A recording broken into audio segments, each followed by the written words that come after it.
My name is Margaret, and once upon a time, life held endless possibilities for me. I was a young woman, full of ambition and dreams. When I met John, I was immediately drawn to his charm and gentle nature. We fell deeply in love and decided to embark on the journey of marriage together. In the early days of our union, everything seemed perfect. I had a stable job that allowed me to earn a comfortable income. With our combined efforts, we were able to buy a beautiful house, a symbol of our shared aspirations and a place we could call home. One evening, as John and I sat in our cozy living room, I turned to him with a smile. "Can you believe how far we've come, John? We have a lovely home and a future full of promise." He leaned back in his armchair, a glimmer of pride in his eyes. "You're right, Margaret. We've worked hard for this, and it's just the beginning. I can't wait to see what the future holds for us." We talked about our dreams, discussing the possibility of starting a family and creating a life filled with love and happiness. John, though struggling to find stable employment, assured me that he would find a job soon and contribute to our financial well-being. As days turned into weeks, however, I noticed a change in John's demeanor. He grew increasingly despondent, unable to secure a job despite his efforts. The weight of his unemployment began to take its toll on our relationship, and I found myself shouldering the financial responsibilities on my own. One evening, after a long day at work, I sat down with John at our kitchen table, the tension palpable in the air. "John, we need to talk. I've noticed that you've been struggling to find work, and it's putting a strain on us. We need to find a solution together." He looked down, his voice filled with frustration. "I know, Margaret. I've been trying my best, but it's just not working out. I feel like a failure, and it kills me to see you carrying this burden alone." I reached across the table, taking his hand in mine. "John, we're a team. We can overcome this together. Let's explore other options, consider different career paths, or even seek professional guidance. I believe in us, and I know we can get through this." There was a flicker of hope in his eyes as he squeezed my hand. "You're right, Margaret. I've been so focused on my own disappointment that I forgot we're in this together. Let's work on finding a solution and rebuilding our lives." Little did I know that our struggles were just beginning, and the promising start we once had would soon crumble under the weight of debt and shattered dreams. But in that moment, as we sat holding hands at the kitchen table, we clung to the belief that love and determination could conquer any obstacle in our path. As the weeks turned into months, the burden of financial strain grew heavier on my shoulders. John's inability to secure a stable job became a constant source of worry and frustration. I watched helplessly as our savings dwindled and bills piled up, threatening the stability we had worked so hard to build. One evening, sitting in our dimly lit living room, I glanced at the stack of unpaid bills on the coffee table, my heart sinking. I turned to John, my voice tinged with concern. "John, we can't keep living like this. The debts are piling up, and we're barely keeping our heads above water." He slumped in his chair, his eyes filled with a mix of guilt and resignation. "I know, Margaret. I hate seeing you struggle because of me. I just can't seem to catch a break, no matter how hard I try." Tears welled up in my eyes as I reached out to him. "John, it's not your fault entirely. Life can be tough, and we're facing challenges together. But we need to find a way out of this mess. We can't keep relying on credit cards and loans to get by." John nodded, his voice heavy with regret. "You're right, Margaret. I've been foolish thinking things would magically fall into place. I need to take responsibility for our financial future." With a renewed determination, we set out to devise a plan. We pored over job listings, attended networking events, and explored every possible avenue to secure stable employment for John. I took on extra hours at work, sacrificing personal time to keep us afloat. Weeks turned into months, and despite our best efforts, John's job search remained fruitless. The weight of the debts grew, and I found myself juggling multiple jobs and barely scraping by. The strain on our marriage became palpable as the stress and exhaustion took their toll. One evening, as I returned home from a particularly grueling day at work, I found John sitting at the kitchen table, his face etched with worry. I slumped into a chair opposite him, my voice wary but resolute. "John, we can't keep going on like this. Our debts are suffocating us, and we need a way out." He looked up, desperation evident in his eyes. "I don't know what else to do, Margaret. I've tried everything, but nothing seems to work. I feel like a failure." I reached across the table, taking his trembling hand in mine. "John, you're not a failure. We're in this together, and we'll find a solution, but we need to make some tough choices. We may have to downsize, make sacrifices, and face the harsh reality of our financial situation. There was a flicker of hope in his eyes as he squeezed my hand back. You're right, Margaret. It's time to face the truth and make the necessary changes. We'll get through this, I promise. And so, with a newfound determination, we embarked on a journey of financial recovery. We sold possessions we no longer needed, downsized our lifestyle, and sought professional advice on managing our debts. Little did we know that this was just the beginning of a downward spiral that would test the limits of our strength and resilience. But in that moment, we clung to each other, determined to face the challenges head on, and find a way to overcome the weight of debt that threatened to consume us. As the weight of our financial struggles pressed upon us, I discovered a shocking revelation that would further strain our already fragile relationship. It was a chilly winter evening when I stumbled upon a hidden secret that would leave me feeling betrayed and deceived. I had returned home early from work, seeking solace within the walls of our once happy abode. As I entered the living room, I noticed a stack of papers left carelessly on the coffee table. Curiosity piqued. I picked them up and began to sift through the documents. My eyes widened in disbelief as I read the figures and signatures etched upon the pages. It was a loan agreement, a staggering amount of $100,000 for an extravagant automobile. I felt a knot tighten in my chest as I realized that John had taken out this loan without my knowledge or consent. Heart-pounding, I rushed to find John, who was sitting at his desk, absorbed in his own thoughts. I couldn't contain the mix of anger and hurt that surged within me. John, what is this? How could you borrow such an astronomical sum of money without even discussing it with me? He looked up, a mixture of guilt and fear flashing across his face. Margaret, I didn't know how to tell you. I thought I could handle it on my own, that it would be a surprise for both of us. I wanted to make you happy. Frustration bubbled up within me, my voice trembling with indignation. John, happiness isn't built on deceit and financial ruin. We're drowning in debt, struggling to make ends meet, and you go behind my back and burden us with even more financial obligations. How could you? Tears welled up in my eyes as I continued, my voice cracking with betrayal. We were supposed to be a team, John. We were supposed to face these challenges together, but you took away our chance to make decisions as equals. How can I trust you when you keep such significant secrets from me? John's face fell, regret etched across his features. Margaret, I'm sorry. I thought I could handle it, that I could surprise you and make everything better. I never meant to hurt you or put us in this situation. Please forgive me. But forgiveness was not an easy path to tread. The trust between us had been shattered, and the weight of the debt loomed over our heads like a dark cloud. We had entered a new phase in our relationship, one where the foundations of our love were cracked and eroded. In the days that followed, I found myself torn between anger and a lingering love for the man I had once believed in. We sought counseling, attempting to salvage what was left of our fractured bond. But the damage was deep, and the sense of betrayal cast a long shadow over our attempts to heal. And so, in the wake of the borrowed betrayal, we faced a crossroads in our marriage. The choices before us were daunting, and the road ahead seemed treacherous. Little did I know that this revelation was just the beginning of a downward spiral that would test our resilience and lead me to contemplate a path of revenge that would change the course of our lives forever. Amidst the turmoil of our crumbling financial situation and the shattered trust between John and me, another source of constant tension plagued our lives. The disapproving presence of my mother, in-law Martha. She would often visit our home, her arrival always accompanied by an air of judgment and disdain.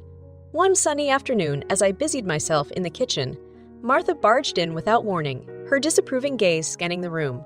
Her criticisms were swift and cutting, leaving me feeling small and insignificant. "Why can't you keep this kitchen clean, Margaret?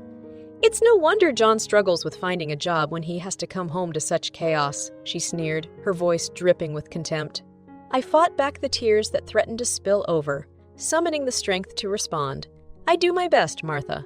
I work long hours to support us, and sometimes the housekeeping falls behind. But John and I are a team, and we support each other through thick and thin." Martha's eyes narrowed, her tone laced with condescension. "You young girls nowadays don't know the first thing about being a proper wife. Your generation is lazy and entitled. You should learn to take better care of your husband and home." Her words cut deep, piercing through my already fragile self-esteem. I tried to maintain my composure, despite the storm of emotions raging within me. "Martha, I love John, and I've been doing everything I can to support him. We face challenges, but it's not a reflection of my dedication or worth as a wife. I deserve respect, just as you do." Her expression hardened, and she crossed her arms, refusing to back down. "Respect is earned, my dear, and you have done nothing to earn mine. If John had married someone more capable, perhaps he wouldn't be burdened with all these financial troubles." The constant criticism and belittlement from my mother-in-law began to chip away at my self-confidence. I questioned my worth as a wife and began to internalize her harsh words. The once happy home we had built together became a battleground where I constantly fought for my own sense of worthiness. As the days turned into months, Martha's visits became more frequent, each one filled with a new barrage of insults and criticisms. She scrutinized every aspect of my life, finding fault in even the smallest details. Her presence cast a suffocating shadow over our marriage, adding to the strain we were already under. One evening, as Martha launched into yet another tirade, John finally spoke up, his voice filled with a mixture of frustration and protectiveness. "Mother, enough! Margaret has done nothing but support me through thick and thin. We face challenges together, and it's time you recognize that. Your constant criticisms only serve to drive a wedge between us." Martha, taken aback by John's defiance, faltered for a moment. She glanced between us, her stern expression softening slightly. "I only want what's best for my son. But perhaps I have been too harsh. If you truly believe in Margaret's dedication, then maybe I should reevaluate my stance." Her admission of potential wrongdoing brought a flicker of hope to my heart. I had yearned for acceptance from Martha, a recognition of my efforts and devotion. Although her change of heart was a small step forward, it signaled the possibility of a less turbulent future. And so, as the mother-in-law's disdain began to wane, I clung to the hope that our fractured relationships could be repaired. Little did I know that the revelations and actions that lay ahead would push me to the edge, propelling me towards a decision that would forever alter the dynamics of our lives. As the weight of our financial struggles, John's deceit, and the constant criticism from my mother-in-law pressed upon me, I reached a breaking point. The toxic environment we found ourselves in had become unbearable, and I knew deep within my heart that something had to change. One evening, after enduring yet another day of John's indifference and my mother-in-law's disapproving remarks, I sat alone in silence of our living room. The weight of it all bore down on me, suffocating my spirit and dimming my once vibrant optimisms.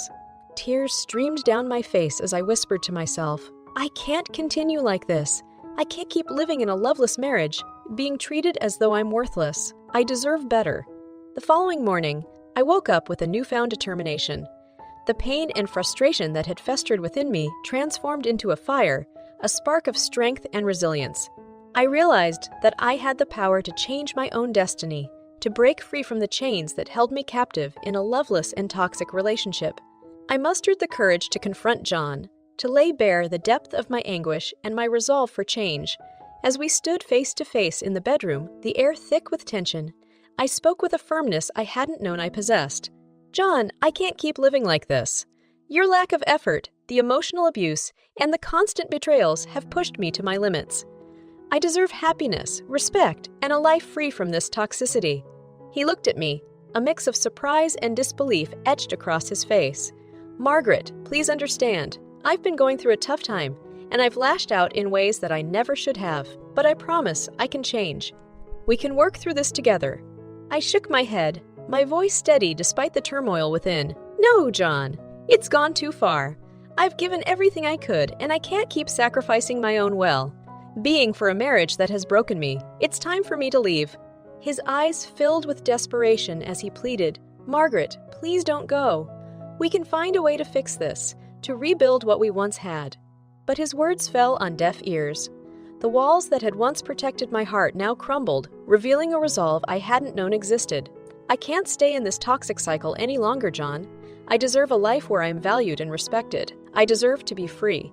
And with those final words, I walked away, leaving behind the shattered remnants of a life that had once held such promise. In the days that followed, I gathered the strength to make practical decisions, to rent an apartment and begin the process of rebuilding my life, one step at a time. As the sun set on my last night in our shared home, I packed my belongings, leaving behind the painful memories and embracing a future unknown. In the quiet darkness, I made a promise to myself to never settle for less than the love and happiness I deserved. Little did I know that my journey was far from over. The road ahead would be treacherous, filled with challenges and moments of self-discovery. But in that moment of leaving, of breaking free from the shackles that bound me, I felt a glimmer of hope and the first whispers of a strength I had never known before. After leaving behind the toxicity of my failed marriage, I found solace in the newfound freedom that embraced me. But the wounds inflicted upon me by John's betrayal and my mother-in-law's constant disapproval still stung. I realized that it was time to take control of my life and seek the justice I deserved. One afternoon, as I sat in my small rented apartment, a wave of determination washed over me. It was time for a calculated revenge, a way to reclaim my power and make a statement that I would no longer be a victim. I meticulously planned my next move, ensuring that every step I took would serve a purpose. I decided to stop paying off John's debts, recognizing that it was no longer my responsibility to carry the burden of his reckless decisions. It was time for him to face the consequences of his actions. With each missed payment, I felt a sense of liberation, a weight lifting off my shoulders. The money that I had once poured into sustaining his lifestyle would now be directed towards building my own future, one devoid of his constant demands and financial ruin. But I didn't stop there. I knew that I needed to take a stand and reclaim the possessions that were rightfully mine. So, with a sense of purpose burning within me, I made a bold move. One sunny afternoon, I drove back to the house that had once been our home, the place that had witnessed our shattered dreams. As I parked the car, I could feel the surge of adrenaline coursing through my veins. This was the moment of reckoning. I dialed the number of a moving company, my voice resolute as I instructed them to arrive at the house and load all the furniture and appliances onto their truck.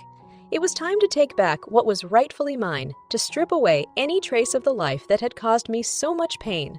John, taken aback by my audacity, rushed to stop me as the movers began their task. His voice trembled with desperation as he pleaded, "Margaret, please, you can't do this. We can't do this. We can work things out. Give me a chance to make it right." But I was resolute, my eyes fixed on the goal ahead. "No, John, it's too late for apologies and empty promises. You took advantage of my love and trust for far too long. This is the consequence of your actions." As the movers continued their work, a familiar figure emerged from the distance. It was my mother-in-law, Martha, rushing towards us, her face etched with concern. She too had witnessed the unraveling of our marriage, the pain I had endured under her son's watch. Martha's voice wavered as she confronted me. "Margaret, what is this madness? How could you take everything from this house?" I faced her, my voice unwavering. "Martha, do you know the extent of the debts that John accumulated without my knowledge? I have been paying them off while he hid behind lies and deceit. This is my way of reclaiming what is rightfully mine." Martha's expression softened as the truth sank in. She stepped forward, a touch of remorse in her voice. "I had no idea, Margaret. I was blind to his actions and the pain he caused you. If this is your way of seeking justice, then I must admit that you are right." With the last piece of furniture loaded onto the truck, I turned away from the remnants of my old life. I had taken my revenge, not through cruelty or vengeance, but through reclaiming my power and making a statement that I would no longer be a victim. As I drove away in the car that John had once borrowed, I couldn't help but feel a surge of triumph coursing through me. The road ahead was uncertain, but I knew that I had taken the first steps toward a life of independence, resilience, and self-worth. And so, with the weight of my past behind me, I embarked on the journey toward a brighter future, a future where I would never again allow myself to be defined by the actions of others. My calculated revenge had served its purpose, and now it was time for me to soar, liberated from the chains that had bound me for far too long. As I drove away from the wreckage of my failed marriage, a sense of liberation and empowerment washed over me. The calculated revenge I had enacted served as a turning point, allowing me to break free from the chains that had bound me for far too long. But there was still one last act to complete, one final confrontation that would solidify the end of a chapter in my life. With determination in my heart, I drove to the house where John had remained after my departure. It was a bittersweet moment as I parked the car, my hands steady on the steering wheel. This was the moment I had been working towards, the moment of finality and closure. I stepped out of the car and walked towards the front door. With each step, I felt a mix of anticipation and nervousness coursing through me. The weight of the past was heavy on my shoulders, but the promise of a new beginning kept me moving forward. I took a deep breath, summoning all my strength, and reached for my phone to make the call that would signify the end. Dialing the number of the moving company, I spoke with a firmness that belied the storm of emotions within. "I have arrived. It's time to load all the remaining items in the house onto the truck. This is the final act. As the movers went about their task, carefully packing and loading the remnants of our shared life, John's voice rose in a desperate plea. "Margaret, please stop this. Let's talk. Let's find a way to fix things. I can't lose you." I turned to face him, my gaze unyielding. "It's too late for that, John. The time for talk and empty promises has passed. I have given all I could, and now it's time for me to leave. This is the consequence of your actions, and it's the final act in this tragic play." Tears welled up in his eyes as he realized the gravity of what was happening. "But Margaret, I love you. I made mistakes, but I want to make things right. Please, give me another chance." A mix of sorrow and resolve washed over me as I shook my head. Love is not enough, John. Love without respect, trust, and honesty is a hollow sentiment. I deserve better, and I deserve better, and I deserve a future where I am valued and respected. The doorbell rang, signaling the completion of the mover's task. As they prepared to drive away with the last remnants of our shared life, Martha, my mother-in-law, arrived on the scene, her eyes filled with concern and regret. She approached me, her voice filled with a mixture of remorse and understanding. "Margaret, I am truly sorry for what my son has put you through. You were right all along, and I should have seen it sooner. You deserve happiness and a life free from his toxicity." I looked at Martha, her words piercing through the layers of hurt. "Thank you, Martha. Your acknowledgement means a lot to me. It's time for me to move on, to rebuild my life, and find the happiness I deserve." And with that, I climbed into the car, the engine purring to life beneath me. As I drove away, leaving behind the wreckage of a failed marriage and a tumultuous past, a mix of emotions swirled within me: relief, sadness, and a glimmer of hope for the future. The road ahead would be uncertain, but I knew that I had taken control of my destiny. I had found the strength to leave behind the toxic relationships that had held me captive, and now it was time to embrace the possibilities that lay before me. And so, as I drove towards my new home, the weight of the past began to lift, making way for a future where my worth would no longer be defined by the actions of others. The final act had come to an end, and now it was time for me to write a new narrative, one filled with resilience, self-discovery, and the unwavering belief